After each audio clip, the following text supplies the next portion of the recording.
우리의 삶과 신앙에 있어서 가장 중요한 것은 하나님의 손길과 눈길, 그 음성과 관심을 가장 가까운 곳에서 누릴 수 있는 환경과 상황을 만드는 것 아니겠어요? 우리의 신앙은 바로 거기에서부터 출발하는 거거든요. 믿음은 들음에서 나는 거거든요.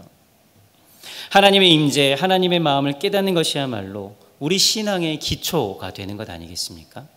그래서인지 하나님께서는 특별히 하나님의 사람들에게 관심이 있고 그들에게 어떤 일을 행하고자 하실 때는 그 사람들이 살던 삶의 자리에서 들어서 다른 곳으로 옮기는 일들을 아주 많이 하셨습니다.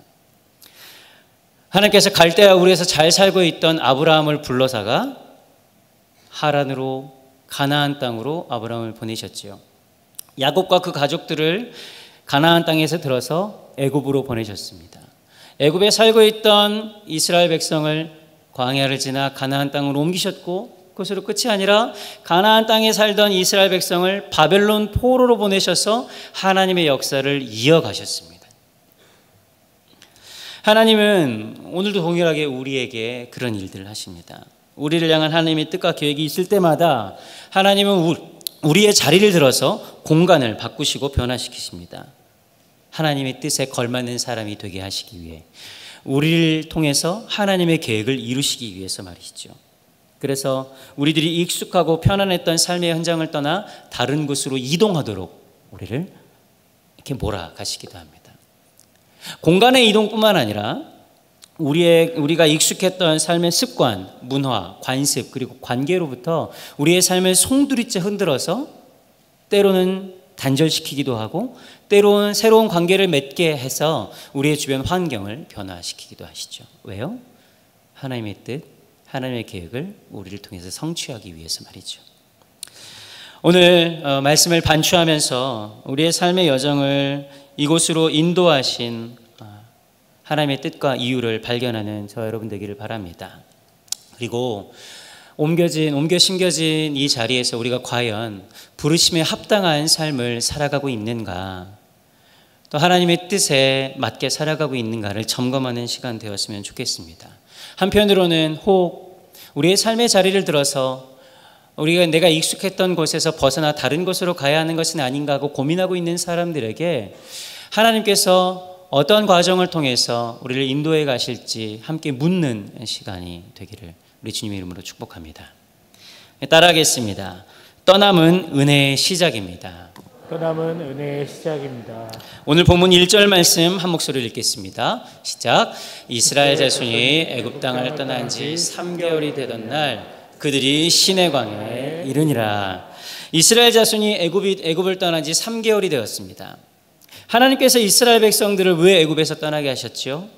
애굽 사람들이 신음하고 고통하는 것을 들으셨기 때문입니다. 출애굽기 2장 23절에서 25절 우리 노란 글씨만 한번 읽겠습니다. 시작. 고된 노동으로 말미암아 탄식하며 부르짖으니 그 고된 노동으로 말미암아 부르짖는 소리가 하나님께 상달된지라. 하나님이 그들을 하나님께서는 이스라엘 백성들의 고난을 통한 신음소리를 들으셨고 그들을 건져내기로 결정하셨습니다. 그것은 이미 하나님께서 그들에게 약속하신 일이셨죠. 그런데 흥미로운 사실은 원문을 찬찬히 다시 한번 해석해 보면 이스라엘 백성이 고된 노동으로 말미암아 고통스럽게 되니까 그제서야 이 단어가 빠졌어요. 그제서야 하나님께 부르짖었다는 내용이에요. 그러니까 비로소 그때 하나님께서 그들의 음성을 들으시고 건져내기로 하셨다는 것이죠. 그 이전에는 어땠다는 얘기예요? 하나님을 부르지 않았다는 거예요. 400여 년을 살아가면서 하나님을 잊어버린 채 살아왔던 것입니다. 사랑하는 여러분, 우리는 이것을 경계해야 합니다. 하나님 없이도 잘 살 수 있는 환경, 여러분 그것은 축복이 아니라 저주예요. 그것은 기회가 아니라 위기입니다. 누군지 저한테 그러더라고요. 왜 이렇게 날마다 기도해야 되는지 모르겠고 기도할 일이 쌓이는지 모르겠다고. 그냥 기도하지 않고도 편안하게 살았으면 좋겠다고. 여러분 그 삶은 저주받은 삶이에요. 하나님과 관계없는 삶을 사는 거기 때문에. 하나님 보시기에 애굽은 이스라엘 백성이 하나님을 찾지 않는 땅이었어요. 그래서 하나님 보시기에는 가장 악한 땅이었고 그래서 하나님은 이스라엘 백성을 건져내셔야만 했습니다. 그것이 때로는 핍박으로, 때로는 고난으로, 때로는 은혜 주심으로, 때로는 하나님의 역사를 보여주시는 방식으로 이스라엘 백성들에게 나타났던 거예요. 왜요? 떠나야 하기 때문에. 레위기 18장 3절 말씀 함께 읽겠습니다. 시작. 너희는 주하던 애굽 땅의 풍속을 따르지 말며 내가 너희를 인도할 가나안 땅의 풍속과 규례도 행하지 말고. 여러분, 무엇으로부터 떠나야 합니까? 하나님 없이 살아가는 익숙한 삶의 방식에서 떠나야 한다는 거예요. 그것은 거짓된 속임입니다. 여러분, 이 애굽 땅이 가나안보다 더 풍요로운 땅임에도 불구하고 하나님께서 건져내신 이유가 바로 거기에 있어요. 하나님은 이 명령을 오늘 우리에게도 주십니다. 에베소 4장 22절에 이렇게 얘기합니다. 너희는 유혹의 욕심을 따라 썩어져가는 구습을 따르는 옛사람을 벗어버리라. 옛사람을 벗어버려라. 하나님을 물질로 대체하는 소비주의, 물질주의, 황금만능주의에서부터 벗어나라는 거예요. 개인의 욕심과 안녕만 추구하려고 하는 개인주의, 집단이기주의에서 벗어나라고 하는 거예요. 그것만입니까? 애굽의 노예로 살아가면서도 노예로 살아가는지조차도 모르는 이 무감각한, 무뎌진 현실 감각, 노예 근성에서 벗어나라는 거예요. 실패하는 삶의 자리임에도 불구하고 갖고 있는 이 열등감, 실패감, 교만함에서 벗어나라고 하나님 말씀하고 계십니다. 죄로 물든 세속 문화를 무분별하게 받아들이는 그 습관에서 벗어나야 한다고 하나님 우리에게 말씀하십니다. 그래야만 하나님께서 우리에게 약속하신 그 땅을 유업으로 얻을 수 있게 되는 거예요. 사랑하는 여러분, 그 자리를 떠나는 그것은 쉬운 일은 아닙니다. 익숙한 공간을 벗어나 새로운 공간에 낯설은 곳에 가는 그것은 우리에게 참 어려운 일이고 스트레스입니다. 그러나 떠남은 끝이 아니라 은혜의 출발이요, 결별은 새로운 문을 여는 첫 걸음이 됩니다. 거대한 제국과 시스템을 신뢰하는 우리의 불신앙을 내려놓고 신실하게 우리의 삶을 인도해 가시는 그 하나님을 신뢰하는 저 여러분 되기를 우리 주님으로 축복합니다. 따라하겠습니다. 광야를 통과해야 합니다. 통과해야 합니다. 본문 2절 말씀 함께 읽습니다. 시작. 그들이 르비딤을 떠나 시내 광야에 이르러 그 광야에 장막을 치되 이스라엘이 거기 산 앞에 장막을 치니라. 출애굽한 지 석 달, 그러니까 100여일 정도가 지난 뒤에 시내 광야에 도착합니다. 그 시내 산이 오늘날 학자들이 말하는 그 시내 산인지는 정확하게 알 수 없지만 그곳 주변이 비슷하다면 이스라엘 백성들은 출애굽하자마자 광야의 길을 걷게 됩니다. 그곳에서는 물도 없고요, 양식도 없습니다. 제가 한 10여 년 전에 이집트를 갔었거든요. 가게 되면 성지를 하면 꼭 이 광야 체험을 시킵니다. 여러분 10분 이상 걷기가 어렵습니다. 얼마나 어려운 땅인지 몰라요. 그런데 이 본문을 보면서 저는 늘 의문을 가지고 있었어요. 출애굽기 13장 7절에 보면 출애굽 이후에 이스라엘 백성들을 이 지중해 연안의 길을 따라서 북쪽으로 인도하지 않고, 그게 블레셋 사람의 땅이라고 나오거든요. 블레셋 길로 인도하지 않고 반대 남동쪽으로 인도해서 홍해길 쪽으로 인도합니다. 그래서 그 이유를 뭐라고 하냐면 출애굽한 뒤에 전쟁을 만나면 애굽으로 돌아갈까 싶어 이 길로 인도하지 않는다고 얘기해요. 그래서 인도한 곳이 홍해길이에요. 근데 여러분, 우리는 성경을 읽어서 잘 알잖아요. 바로 다음 장에 홍해길로 가다가 누가 쫓아와요? 애굽의 철병거 600대가 쫓아와요. 그럼 블레셋이랑은 싸워도 되고 블레셋이랑 싸우면 안 되고 애굽이랑 싸워도 됩니까? 전쟁은 아무것도 아니에요. 길이 홍해로 가로막혀 있어요. 갈 수도 없는 곳. 홍해 길을 건너요. 이거는 불가능한 일인 거예요. 싸움이야 뭐 어떻게 싸워라도 보죠. 불가능한 일입니다. 근데 기적적으로 홍해를 건너자마자 그 흥분이 채 가시기도 전에 또 그들이 경험해야 했던 것은 광야의 목마름과 주림이었어요. 르비딤에서 아말렉 군대와 또 전쟁합니다. 여러분, 이게 어떻게 된 일입니까 도대체? 하나님의 인도하심을 신뢰하고 어렵게 삶의 터전을 옮기기로 했는데 만나는 길이 꽃길이기는커녕 더 고난 위에 고난이 있는 길이에요. 이걸 어떻게 설명해야 돼요? 꽃길은 아니더라도 이 길이 그래 맞구나 하는 이 간판 정도는 있어야 되는 거 아니에요? 화살표 정도는 있어야 이게 맞구나 하고 걸어가는 거잖아요. 그렇지 않아요. 애굽에서는 힘들어도 일하면 먹을 것을 얻을 수 있는 곳이었어요. 그러니까 이게 뭔가 삶을 계획할 수 있는 곳이었죠. 그런데 광야는 어때요? 일할 곳이 없는 곳이에요. 그야말로 하나님께서 공급하지 않으시면 물 한 모금, 밥 한 공기 먹을 수 없는 것이 바로 광야입니다. 여러분, 이게 어떻게 된 것일까요? 하나님의 인도하심이 잘못된 것일까요? 아니면 이스라엘 백성들이 음성을 잘못 들었거나 그들의 기대가 어긋난 것일까요? 애굽을 떠난 이스라엘 백성의 목적지는 우리가 아는 것처럼 젖과 꿀이 흐르는 땅 가나안입니다. 그러나 여러분 기억하십시오. 그 가나안은 유토피아가 아닙니다.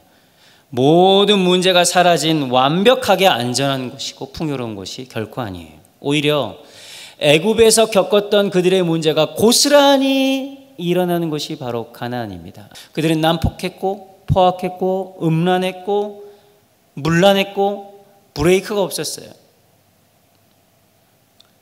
사랑하는 여러분, 기억하십시오.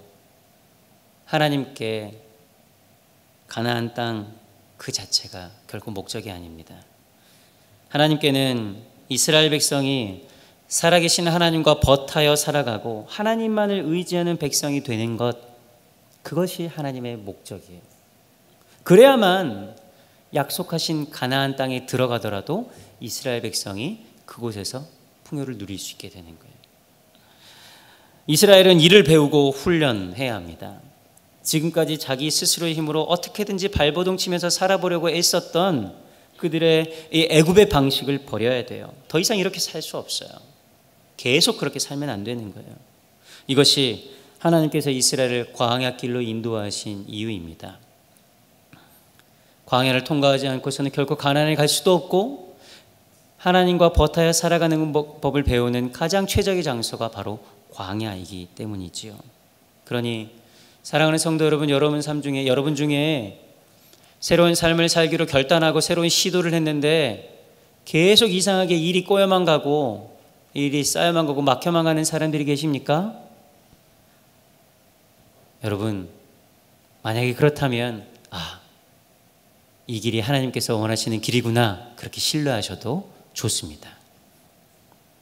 오히려 일을 결정했는데 일사천리로 일이 진행된다? 하나님의 뜻인 것 같아요. 여러분, 아니에요. 여러분, 그때 하나님의 뜻이 어디 있는지 오히려 물어야 돼요.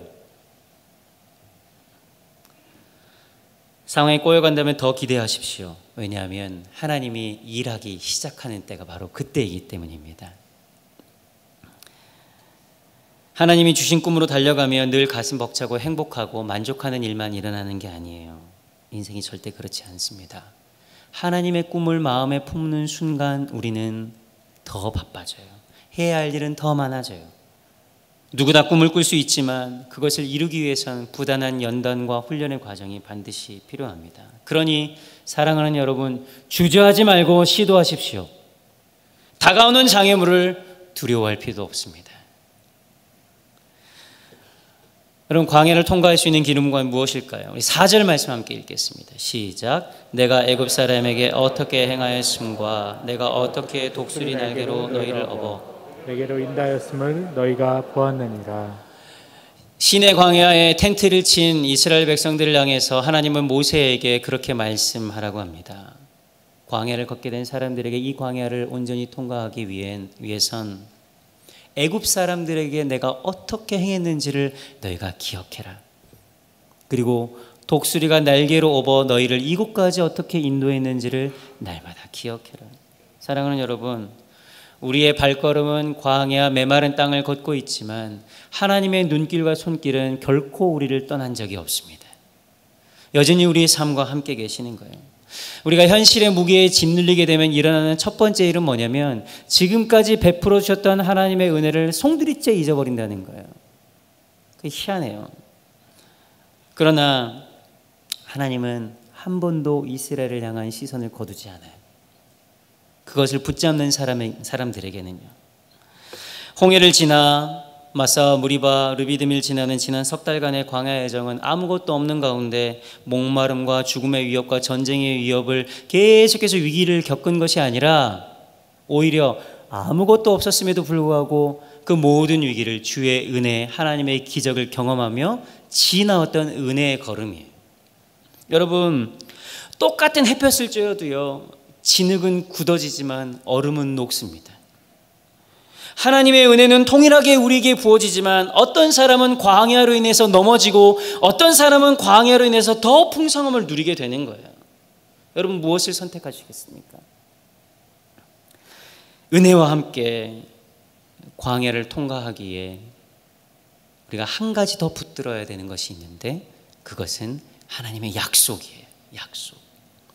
하나님의 출애굽 이후 바로 가나안으로 이스라엘 백성을 인도하지 않고 그들을 광야 한복판에 두신 이유는 땅에 대한 기대감이 아닌 하나님에 대한 기대를 갖게 하려고 그런 거예요. 이스라엘 백성을 가나안 간다고 막 좋아하면서 왔을 거 아니에요. 그런데 여러분, 가나안이라는 상황은 언제든지 변화될 수 있어요. 그러나 하나님은 변하지 않는 거예요. 그래서 이스라엘 백성을 향해서 가나안 땅을 바라보지 말고 하나님을 바라보라고 말씀하고 계시는 겁니다. 같이 따라하겠습니다. 예수를 믿는 것은 상황이 아닌 약속에 반응하는 것이다. 시작. 예수를 믿는 것은 상황이 아닌 약속에 반응하는 것이다. 사랑하는 여러분, 상황에 흔들리지 말고 하나님을 기대하는 믿음 갖게 되시기를 바랍니다. 하나님은 여러분 우리에게 가장 좋은 것을 주시는 분이시지요. 믿으십니까? 하나님은 우리에게 가장 좋은 것을 주시는 분이에요. 그러나 가장 편한 것을 주는 분은 결코 아니에요. 인생의 광야의 길을 걷고 계시는 성도 여러분, 어디로 가야 할지 몰라 헤매고 내가 가지고 있는 모든 자원은 떨어지고 안개가 가려운 것 같은 막막한 현실 앞에 있는 성도 여러분, 바로 그때 우리는 하나님께서 지금까지 베풀어 주셨던 그 은혜를 기억해야 합니다. 그리고 우리에게 약속하셔서 우리를 옮겨오셨던 그 약속의 말씀을 더욱 붙들어야 합니다. 여러분, 은혜와 약속을 기억하고 계십니까? 그러면 괜찮아요. 그러면 괜찮은 거예요. 은혜와 약속을 기억하여 광야 여정을 기쁨으로 통과하는 저 여러분 되기를 진심으로 바랍니다. 따르겠습니다. 최종 목적지는 온전한 관계입니다. 최종 목적지는 온전한 관계입니다. 하나님은 이스라엘 백성을 불러내신 분명한 목적이 있습니다. 여러분, 그것은 하나님의 꿈이었고 계획이었어요. 아브라함을 갈대아 우르에서 불러내실 때 태초로 올라가 하나님께서 사람을 창조하실 때부터 갖고 있었던 그 목적, 근본적인 이유. 우리 5절과 6절 말씀, 오늘 본문 말씀 함께 읽겠습니다. 시작. 세계가 다 내게 속하였나니 너희가 내 말을 잘 듣고 내 언약을 지키면 너희는 모든 민족 중에서 내 소유가 되겠고 너희가 내게 대하여 제사장 나라가 되며 거룩한 백성이 되리라. 너는 이 말을 이스라엘 자손에게 전할지. 아멘. 너희는 모든 민족 중에서 내 소유가 되겠다는 건 무슨 말이에요? 내가 너희의 하나님이 되겠다, 이 말 아니겠어요? 여러분, 이처럼 감격스럽고 보장되어 있는 특권이 어디 있습니까? 우리의 인생의 장애물과 부딪히게 될 때, 문제를 만나게 봉착하게 될 때, 그때마다 흔들리게 되는 근본적인 이유는 무엇일까요? 물론 우리가 겪게 되는 그 수많은 일들, 고난들, 예기치 않았던 일들이 우리의 능력으로는 감당하기 어렵고 힘든 일이기 때문에 그렇겠지요. 그러니까 우리가 흔들리는 거겠죠. 그게 뭐 아무렇지 않은 것은 결코 아닙니다. 그러나 근본적으로는 하나님 안에서 우리가 어떤 존재인가에 대한 정체성이 온전하게 확립되지 않으면 훨씬 크게 흔들리는 거예요. 여러분, 목적지와 자신의 위치를 잃어버린 사공에게는 어떤 바람도 순풍일 수 없습니다. 내가 어디로 가야 되는지, 내가 지금 어디에 있는지 알지 못하는데 바람이 분다 한들 그것이 내게 도움이 되겠습니까? 그럴 수 없는 거예요. 그러나 내가 누구인지 아는 사람은 역풍이 때로는 순풍이 되기도 하고 폭풍이 내게 올 때 그것이 나로 하여금 더 빨리 가게 하는 길이 된다는 것을 깨닫기도 해요. 하나님의 백성으로서의 정체성, 하나님의 소유, 제사장 나라 거룩한 백성으로의 정체성이 온전히 자리 잡히게 되면 여러분 웬만한 바람에는 흔들리지 않아요. 웬만한 파도에는 흔들리지 않을 수 있습니다. 여러분 내가 누구인가 하는 이 자의식이 내가 어떻게 살아가야 하는가를 결정하는 거예요. 내가 누구인지 모르니까 어떻게 살아야 할지는 모르겠고 세상이 좋다는 건 다 하는 거예요. 이 사람이 이거 좋다고 하니까 이거 하고 저 사람이 저거 필요하다니까 저거 하고 그 사람에게는 그게 필요하고 저 사람에게는 저게 필요했는지 몰라도 내게 그게 필요한지는 모르는 거예요, 여러분. 하나님 안에서 하나님의 백성으로 거룩한 사람으로 제사장 나라에 대한 이 정체성이 없기 때문에 바람만 불면 흔들리는 거예요. 목소리만 들면 그것에 혹하는 거예요. 여러분 인생의 장애물이 나타날 때 우리가 해야 하는 일은 내가 과연 누구인가에 대해 더 묻고 집중해야 돼요. 내가 어떤 사람인가. 여러분 그게 정립될 때 내게 필요한 것이 무엇인지 내게 불필요한 것이 무엇인지 구별되기 시작해요. 그때 하나님께서 허락하신 그 약속의 땅을 기쁨으로 누릴 수 있게 되는 거예요. 왜냐하면 세계가 다 하나님께 속해 있기 때문에 그렇습니다. 세계는 하나님의 법에 따라 운행됩니다. 그러니 우리는 하나님의 법 안에서 살아야 돼요. 하나님의 법으로 경주해야 하고 하나님의 법 안에서 다름질하기를 애써야 하는 거예요.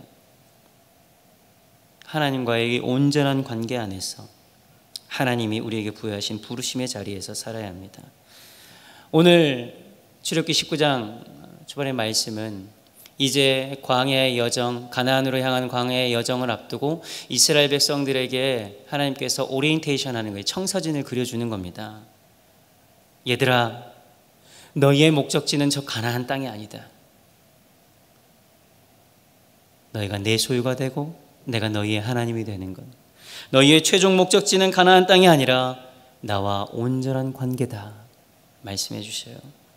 하나님의 소유가 되고 하나님은 그들의 하나님이 되는 관계. 아무렇게나 살다 보니까 굴러먹다 보니까 내가 여기 왔다. 여러분 그런 건 없어요. 그렇게 자기가 생각할 뿐이죠. 하나님은 분명한 목적과 뜻이 있어서 우리의 삶의 자리를 송두리째 들어서 이곳으로 심으셨어요. 그러니 여러분 신뢰하시고 이곳에서 정착할 필요가 있어요. 하나님의 분명한 목적은 뭐예요? 이곳에서 나와 네가 온전한 관계를 맺기를 원한다. 사랑하는 여러분, 이곳에서 하나님과 온전한 관계를 맺지 못하는 사람은 다른 곳에 가면 괜찮을까? 여러분 다른 곳에 가서도 괜찮지 않아요. 이게 정착하지 못해서 들썩들썩 하는 분들이 계실 거예요. 여러분 여기냐 저기냐 중요하지 않다니까요. 그러니 그 하나님, 이곳을 옮기신 하나님을 신뢰하고 여기 뿌리를 내리십시오. 그러다가 여러분 하나님께서 계획에 있어서 딴 곳으로 옮기겠다 하면 제 아무리 이곳이 좋아서 기둥뿌리를 부여잡고 붙들려 있어도 여러분 바람이 훅 불면 날아가는 민들레온씩 훅 날아가는 것처럼 그냥 날아가게 돼요. 독수리가 날개로 업어서 우리를 이동시키면 우리의 삶의 자리는 그 순식간에 이동하게 되는 거예요. 그러니 지금까지 우리를 업어 인도하신 하나님을 신뢰하고 기억하며 또한 약속의 말씀을 붙들고 걸어가는 인생 되시기를 우리 주님의 이름으로 축복합니다. 그리고 그 여정의 목적, 하나님과의 온전한 관계를 누리는 저 여러분 되기를 바랍니다. 그때 우리의 삶의 자리는 새로워질 줄로 믿습니다.